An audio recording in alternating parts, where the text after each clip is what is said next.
Terah dari langit, disembunyikan di bumi, ada jiwa yang lahir dari rahim sejarah, membawa garis darah para raja, namun tak duduk di singgasana dunia. Ia bukan putra mahkota, bukan pangeran yang dikenali para bangsawan. Ia tumbuh sebagai manusia biasa, berjalan tanpa mahkota, namun membawa warisan yang tak terlihat mata.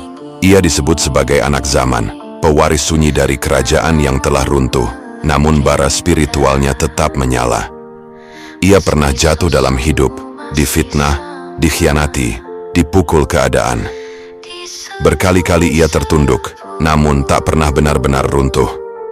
Karena dalam dirinya ada rahasia yang bahkan ia sendiri kadang tak tahu. Ia sedang ditempa, bukan dihancurkan.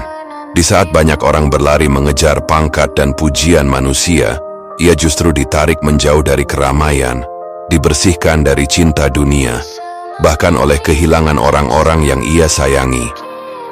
Ia menangis, bukan karena lemah, tapi karena hatinya sedang diperhalus oleh Allah.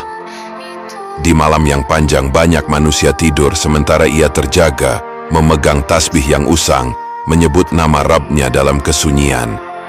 Ia bukan ahli pidato, bukan pembicara panggung, tapi langit mendengarnya, para malaikat mencatatnya.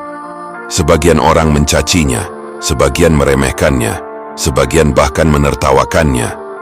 Iangkat, padahal mereka tidak tahu bahwa manusia pilihan seringkali datang dalam bentuk yang tidak dikenali, bahwa para wali sering berjalan tanpa sorban, tanpa gelar, bahwa cahaya sering tersembunyi di balik wajah yang dianggap biasa. Banyak yang mengaku, banyak yang berteriak bahwa dialah sang penyelamat, dialah pewaris terah suci. Namun satrio sejati tidak pernah mengaku. Ia lebih memilih diam karena ia tahu yang berasal dari langit pasti akan diangkat oleh langit. Yang berasal dari hawa nafsu akan runtuh oleh nafsunya sendiri. Ia berjalan sendirian, tapi setiap langkahnya dijaga. Ia tidak mencari pengikut, tapi suatu hari umat akan mencarinya. Ia tidak mengangkat pedang, tapi doanya akan menghancurkan kezaliman. Mungkin ia kini sedang di antara kita.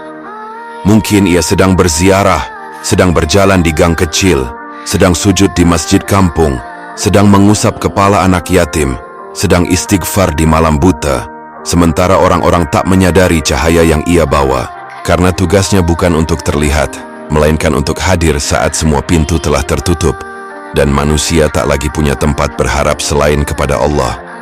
Dan ketika masa itu datang, yang dulu dihina akan ditinggikan, yang dulu disembunyikan akan dimunculkan, yang dulu dianggap biasa akan menjadi pelita. Satrio Piningit bukan gelar, ia adalah amanah.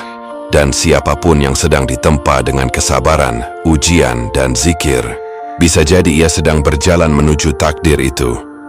Sebab orang pilihan bukan dipuji sebelum waktunya, tapi diuji sebelum diangkat.